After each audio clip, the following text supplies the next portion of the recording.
Kita lanjut bahas BTTH Dunia Para Dewa episode 186. Oke lah, gak usah banyak ming-mong, kita langsung masuk aja ke pembahasan.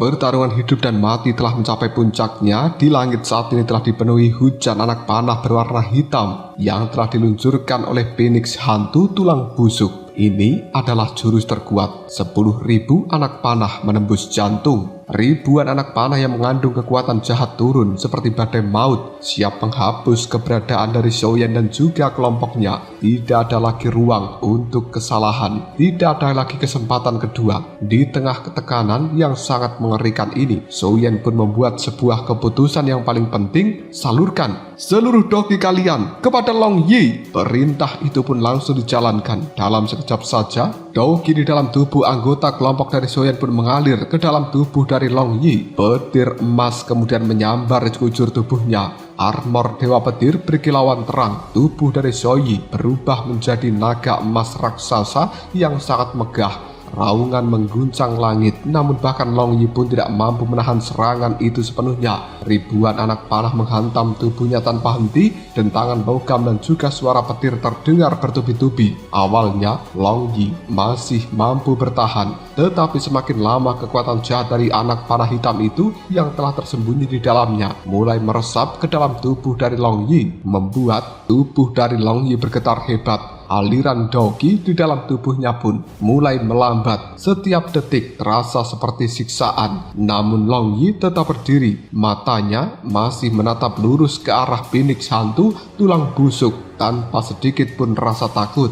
Bahkan makhluk burung Phoenix hitam raksasa itu pun sangat terkejut. Dia tak menyangka bahwa seekor naga yang hanya berada di tahap menengah bintang 7 dodi mampu bertahan selama itu di bawah serangan yang hampir setara dengan tingkat bintang 8 dodi. Tetapi kekaguman itu tidak mengubah fakta bahwa mereka adalah musuh. Dengan jeritan dingin, Phoenix hitam kembali mengepakkan sayapnya. Hujan anak panah menjadi lebih deras, lebih ganas dan juga lebih mematikan. Akhirnya tubuh dari Long Yi tak mampu lagi bertahan. Tubuh naga raksasa emas itu jatuh dari langit. Di tengah terjatuhnya, wujud naga Long Yi berubah kembali menjadi sosok manusianya. Kesadaran Long Yi juga hampir hilang. Long Yi! Xiaoyan pun langsung melesat ke arah depan menangkap tubuh dari Long Yi sebelum dia menghantam tanah. Tanpa membuang banyak waktu, dia menyerahkan pertahanan kepada Bayangan Ungu. Bayangan Ungu, tahan mereka. Jangan biarkan siapapun terkena anak panah ini.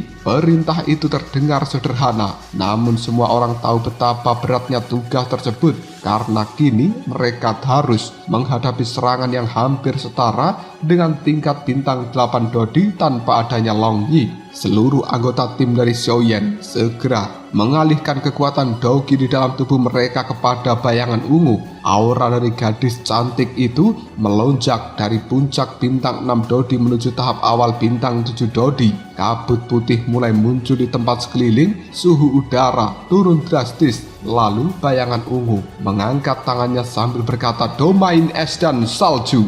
Kabut putih langsung membentang luas dari langit. Seketika seluruh wilayah ini berubah menjadi dunia es yang membeku. Ribuan anak panah hitam memasuki domain tersebut, dan sesuatu yang bahkan tidak diperkirakan oleh Phoenix hantu tulang busuk pun terjadi. Seluruh anak panah miliknya pun membeku di udara. Di dalam lapisan es, seolah-olah waktu telah berhenti. Phoenix berwarna hitam itu pun tercengang. Amarah yang lebih besar muncul dalam pandangan matanya. Dengan raungan penuh kebencian, dia kembali meningkatkan kekuatannya. Anak-anak panah yang tadinya membeku mulai bergetar. Retakan telah muncul di seluruh lapisan es yang telah menutupinya. Dan kemudian satu persatu anak panah itu pun menghancurkan penghalang yang telah dibuat oleh Bayangan Ungu. Di bawah langit yang dipenuhi ledakan es, Bayangan ungu hanya bisa menggigit bibirnya. Dia hampir mencapai batas dari kemampuannya saat ini, namun tetap bertahan karena dia tahu Xiaoyan sedang melakukan sesuatu yang jauh lebih penting. Di sisi lain dari medan pertempuran ini, Xiaoyan pun memeriksa kondisi dari Long Yi dengan telapak tangan yang menempel di punggung dari Long Yi ini. Dia mengirimkan Doqi ke dalam tubuh dari Long Yi. Saat itulah dia menemukan penyebab yang sebenarnya. Energi jahat yang terkandung di dalam anak panah. Energi itu bukan racun biasa, melainkan kekuatan yin yang sangat jahat. Kekuatan yang bisa menggerogoti tubuh dari dalam seseorang yang telah terkena energi ini. Namun ketika Doqi milik Xiaoyan masuk ke dalam tubuh Long Yi, sesuatu yang luar biasa terjadi. Energi jahat itu pun justru ketakutan sedikit demi sedikit mulai keluar dari dalam tubuh Long Yi seperti tikus yang melarikan diri dari kekuatan api. Tubuh Long Yi yang semula gemetar perlahan menjadi tenang. Wajahnya yang pucat juga mulai pulih. Xiaoyan akhirnya bisa menghela nafas dengan lega. Jadi begitu, ini adalah kekuatan hantu. Xiaoyan segera memberikan pil pemulihan ilahi kepada Long Yi dan membiarkannya untuk memulihkan diri sejenak. Saat itulah Xiaoyan kembali berdiri, pandangan matanya tertuju ke arah langit. Bayangan ungu hampir mencapai batasnya. Lapisan es yang telah dia bentuk pun retak di mana-mana. Hujan panah hitam terus memberikan tekanan. Tidak ada waktu lagi. Ini saatnya mengakhiri segalanya. Semuanya, berikan Doqi kalian kepada diriku, teriak seorang Xiaoyan.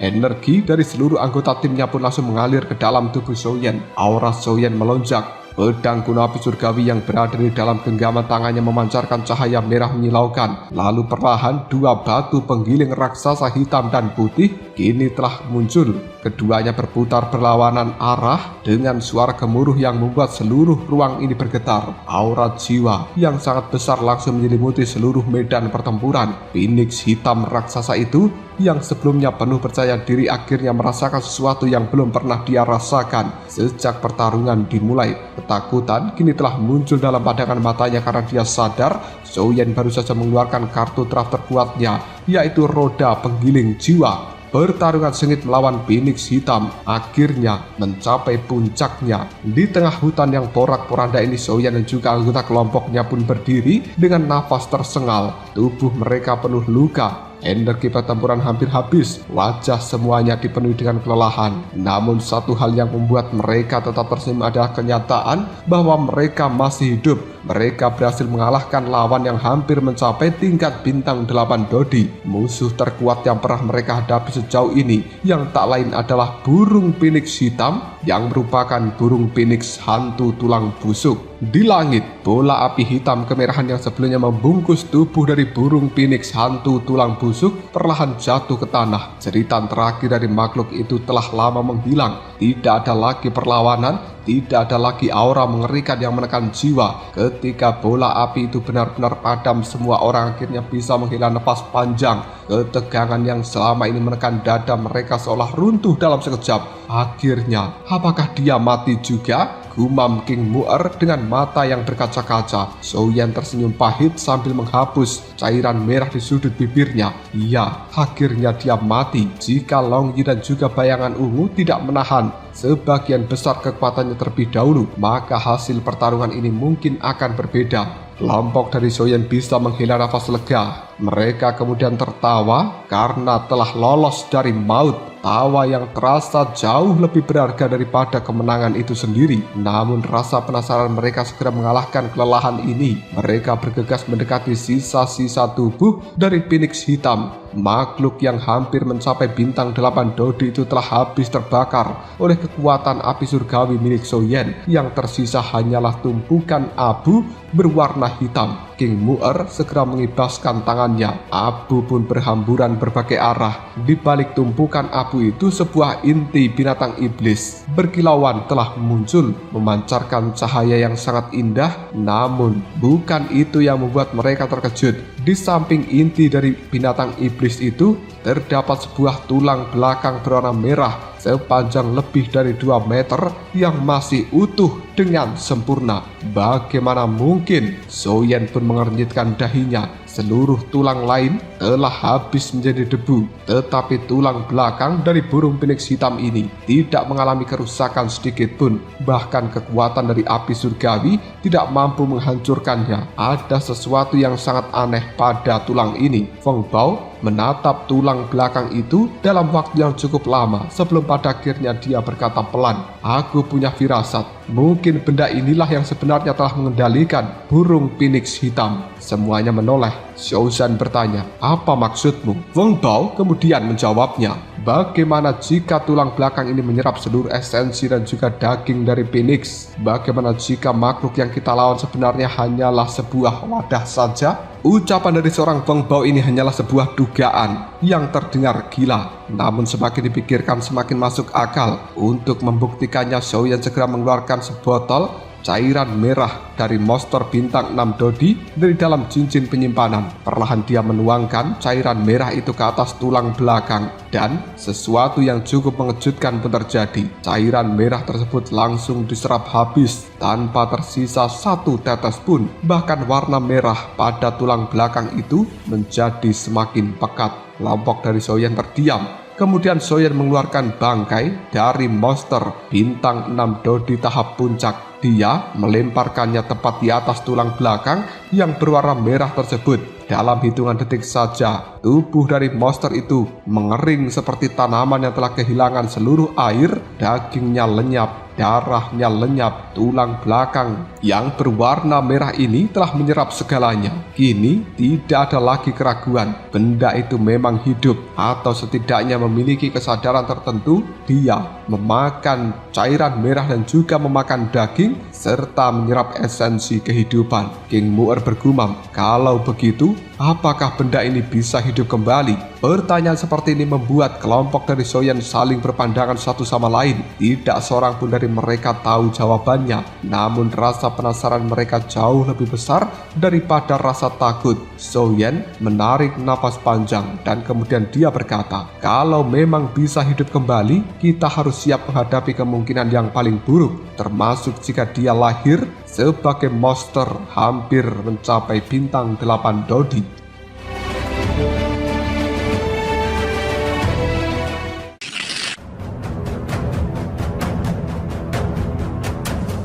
Kelompok dari Xiaoyan pun langsung menganggukkan kepalanya dengan serius. Mereka lalu memutuskan untuk memulihkan diri terlebih dahulu. Selama 1 hari 1 malam, seluruh kelompok Xiaoyan pun bermeditasi dan mengisi kembali energi di dalam tubuh mereka. Setelah kondisinya kembali pada kekuatan puncak, persiapan pun dimulai. Long Yi berubah menjadi naga petir emas 9 misterius dan berjaga tidak jauh dari lokasi. Bayangan ungu, King Mu'er, Xiaozhan, dan Erming Feng Bao memasuki posisi tempur. Sementara itu Xiaoyan berdiri tepat di belakang tulang belakang berwarna merah. Kekuatan api surgawi berkobar di sekeliling tubuhnya. Teknik jiwa siap digunakan kapan saja. Di atas kepala Xiaoyan, Xiao Yi kini telah duduk bersila sambil membentuk api teratai merah yang perlahan berputar. Mereka semuanya bersiap seolah akan menghadapi musuh besar. Xiaoyan kembali menuangkan cairan merah dari monster bintang 6 Dodi. Tulang belakang berwarna merah langsung menyerap segalanya. Lalu bangkai monster lain juga telah diserap lagi. Tapi belum ada perubahan yang berarti. Sampai akhirnya Xiaoyan mengeluarkan cairan merah dari monster bintang 7 Dodi. Begitu cairan merah ini menyentuh tulang belakang berwarna merah itu, tiba-tiba benda tersebut bergetar sangat kecil, namun cukup untuk bisa membuat kelompok dari Xiaoyan menahan nafasnya. Cahaya merah mulai menyala dan berkedip di permukaan tulang belakang berwarna merah. Denyut kehidupan perlahan muncul, seolah-olah sesuatu sedang bangun dari tidur panjangnya. Dan pada saat itulah seluruh kelompok dari Xiaoyan pun sadar. Mereka mungkin baru saja membangunkan makhluk yang jauh lebih mengerikan daripada phoenix hantu tulang busuk itu sendiri. Setelah berjam-jam melakukan eksperimen dengan tulang belakang berwarna merah ini yang sangat misterius, suasana di antara Xiaoyan dan juga kelompoknya pun mulai berubah dari penuh harapan menjadi frustasi. Di hadapan mereka, tulang belakang merah yang tergeletak diam tidak bereaksi, padahal benda tersebut telah menyerap begitu banyak energi dan juga esensi serta bangkai monster bintang 6 Dodi hingga bintang 7 Dodi, tapi tidak menunjukkan perubahan yang berarti. Xiaoyan mengertakkan giginya dengan berat hati. Dia bahkan mengeluarkan bangkai Raja Ular bersayap ganda, salah satu hasil buruan yang paling berharga yang mereka miliki sebelumnya. Saat bangkai ular raksasa itu dilemparkan di atas tulang belakang berwarna merah, akhirnya muncul sedikit perubahan. Tulang itu langsung menggeliat perlahan, ujungnya menusuk tubuh Raja Ular sayap ganda dan kemudian menyerap esensi serta daging sedikit demi sedikit. Tidak seperti sebelumnya yang rakus dan juga cepat. Kali ini penyerapan itu berlangsung lebih lambat, seolah sedang menikmati makanan mewah yang telah lama dinantikannya. Cahaya merah tua mulai berdenyut dari permukaannya seperti detak jantung makhluk yang hidup. Kelompok dari Xiaoyan pun menahan nafas. Mereka yakin sesuatu akan terjadi, namun setelah seluruh bangkai terserap habis, cahaya itu justru menghilang. Tulang belakang merah kembali terdiam, tidak bergerak, tidak bereaksi, seolah-olah dia hanyalah benda mati biasa. Xiao Shan berseru dengan kesal, "Jangan bilang hanya seperti ini saja. Kita sudah menghabiskan begitu banyak harta hanya demi benda tulang merah ini." King Mu'er juga menghentakkan kakinya dengan kesal. Nan Erming hanya bisa menggelengkan kepalanya. Kerugian mereka sekarang benar-benar tidak kecil. Beberapa bangkai dari monster bintang 7, esensi dari monster tingkat tinggi, dan berbagai hasil buruan lainnya yang berharga telah habis begitu saja. Suasananya menjadi canggung. King Mu'er bahkan menundukkan kepalanya karena merasa bersalah. Dialah yang tadinya paling bersemangat mendorong Xiaoyan untuk terus memberikan makan kepada tulang belakang merah.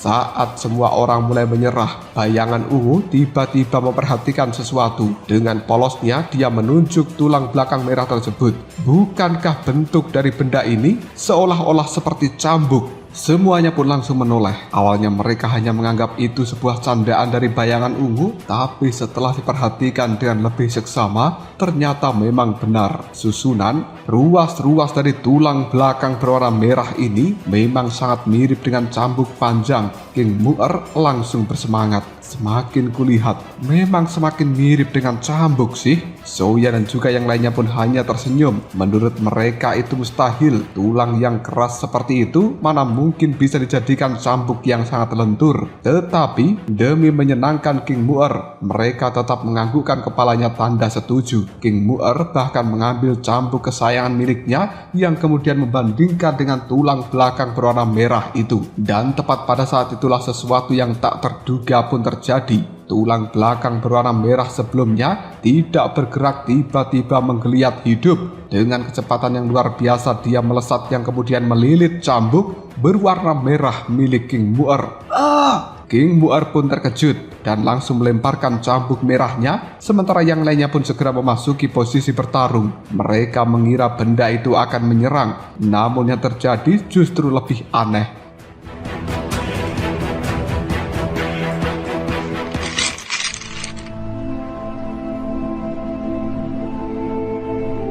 Cahaya merah terang telah muncul. Tulang belakang itu kemudian membuka dirinya, membungkus seluruh cambuk merah milik King Mu'er seperti kulit yang hidup yang sedang menelan mangsanya. Kemudian perlahan dia memanjang, menyelimuti sampai gagang dan juga ujung dari cambuk merah King Mu'er. Beberapa saat kemudian cahaya merah pun meredup. Di tanah kini terbaring sebuah cambuk baru. Itu adalah cambuk tulang merah yang tampak seperti kristal transparan, memancarkan aura misterius yang sangat menakjubkan. Kelompok dari Xiaoyan pun terdiam. Mereka bahkan lupa bernafas. Kemudian King Mu'er bersorak kegirangan, "Ini adalah senjata milikku." Namun Souyan buru-buru menghentikan King Mu'er. Dengan hati-hati, Souyan pun segera membungkus tangannya menggunakan api surgawi, lalu mengambil cambuk itu. Dia mencoba menyalurkan kekuatan Dogi, yang kemudian Souyan juga mengayunkannya, bahkan menggunakan teknik bertarung, tetapi hasilnya membuat dia kecewa. Tidak ada peningkatan kekuatan sedikit pun, hanya hiasan, gumam Souyan penuh rasa frustasi. Namun ketika api surgawi yang telah melindungi tangannya menghilang, wajah Souyan pun langsung berubah. Dari gagang cambuk itu muncul energi yang sangat haus dengan kekuatan yang sangat kuat. Energi itu mencoba menyusup ke dalam tubuh dari Souyan melalui telapak tangannya. Souyan langsung menekan menggunakan kekuatan api surgawi. Dia segera menyerahkan cambuk itu kembali kepada King Mu'er. Mu'er, kau tidak boleh menggunakan benda ini. Ada energi haus darah yang sangat berbahaya di dalamnya. Semua orang pun langsung cemas. Jika King Mu'er tidak bisa menggunakan senjata cambuknya, bukankah usaha mereka sia-sia? Namun tak disangka, mata dari King Mu'er justru berbinar. Sebuah senyuman lebar muncul di wajahnya. Kalian lupa siapa aku. Aku adalah orang yang berasal dari klan Iblis Darah. Dengan percaya diri dia mengambil cambuk tulang merah itu. Dogi berwarna merah pun dialirkan ke dalamnya. Dalam sekejap saja seluruh cambuk memancarkan sinar cahaya merah menyala yang menakutkan. King Mu'er mengayunkan cambuk tulang itu ke arah udara dan krak! Suara ledakan tajam menggema, cahaya merah membelah langit seperti kilat. Bahkan ruang sekitar mereka bergetar, menimbulkan riak yang halus. Kelompok dari Souyan pun terpaku. Mereka akhirnya menyadari satu hal, bahwa tulang belakang berwarna merah itu bukan benda mati, bukan pula harta biasa. Dia memiliki pemilik sendiri, dan pemilik itu adalah King Mu'er. Setelah menyaksikan kekuatan luar biasa dari cambuk tulang merah di tangan King Mu'er, seluruh kelompok Souyan pun diliputi rasa kagum. Kekuatan dari cambuk itu meningkat hampir 20% jika dibandingkan dengan sebelumnya. Sebuah peningkatan yang sangat besar bagi seorang petarung tingkat tinggi. Kelompok dari Souyan langsung ikut merasa senang. Namun tidak ada yang lebih bahagia jika dibandingkan dengan King Mu'er. Dengan mata berbinar yang cantik, gadis itu pun mengelus permukaan cambuk merah dengan penuh kasih sayang. Cahaya merah memantul di wajahnya, memperlihatkan senyum yang sulit disembunyikan. Bagi King Mu'er, senjata bukan sekedar alat pertempuran, melainkan pasangan yang sempurna. Namun tanpa disadari oleh siapapun, cambuk yang kini berada di tangan King Mu'er ternyata menyimpan sebuah sejarah yang luar biasa. Jauh sebelum terjadi bencana kuno yang melanda seluruh benua Dodi, klan Iblis Darah pernah melahirkan seorang ahli senjata yang sangat legendaris bernama King Chu. Namanya dikenal di seluruh benua ini, bukan karena teknik penempaan yang paling hebat, melainkan karena kemampuannya memahami sifat setiap bahan senjata hingga tingkat yang luar biasa. Dia mampu menciptakan senjata yang benar-benar sesuai dengan pemiliknya, sehingga setiap hasil karyanya dianggap sebagai sebuah mahakarya. Suatu hari, ketika mengunjungi sebuah pasar terbesar di dalam benua Dodi, King Chu menemukan sesuatu yang belum pernah dilihat sebelumnya. Seekor burung aneh yang sudah mati. Tubuhnya berwarna hitam pekat, memiliki bentuk menyerupai phoenix, tetapi memancarkan aura jahat yang mengerikan. Yang membuat King Chu tertarik bukanlah wujudnya, melainkan aura haus darah yang masih terpancar dari bangkai burung hitam aneh itu meskipun dia telah mati. Tanpa ragu, King Chu pun membeli bangkai burung phoenix hitam dengan harga 5 kali lipat lebih mahal daripada harga normal monster bintang 9 Dodi. Bagi orang lain, tindakan itu mungkin sebuah kegilaan. Tapi bagi seorang ahli senjata seperti King Chu, nalurinya mengatakan bahwa dia baru saja menemukan harta yang tidak ternilai. Setelah membedah bangkai binatang burung berwarna hitam, King Chu telah menemukan sumber aura mengerikan itu. Sebuah tulang belakang berwarna merah. Tulang itu mengandung energi haus darah yang sangat kuat hingga membuatnya terkejut. Lalu dia menamainya sebagai tulang iblis darah. Namun muncul sebuah masalah besar. Jika ingin dijadikan senjata, tulang belakang berwarna merah ini harus dimurnikan terlebih dahulu supaya lentur seperti cambuk. Untuk itu dibutuhkan cairan merah dari 5 jenis monster bintang 9 Dodi yang sangat langka. Karena kesulitan mendapatkan hal itu, King Ju akhirnya meminta bantuan dari Kaisar Iblis yang merupakan Kaisar Iblis tua.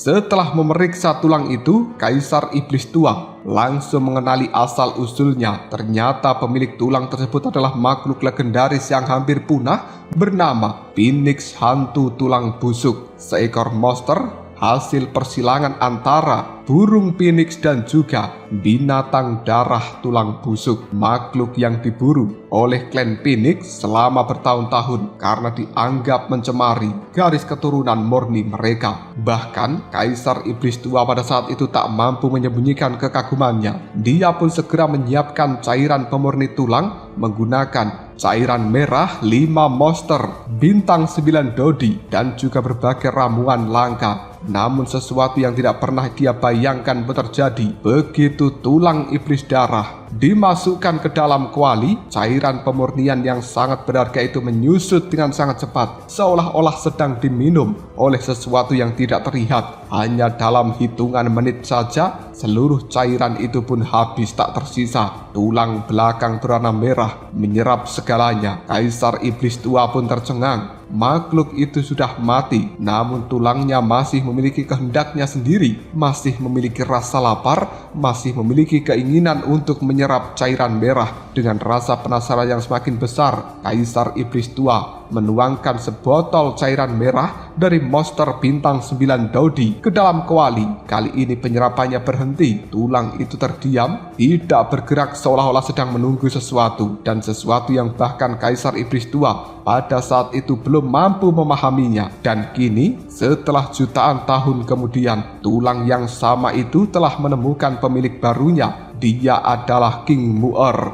seseorang yang berasal dari klan Iblis Darah, seseorang yang mungkin akan membangkitkan kekuatan sejati dari cambuk tulang merah legendaris itu.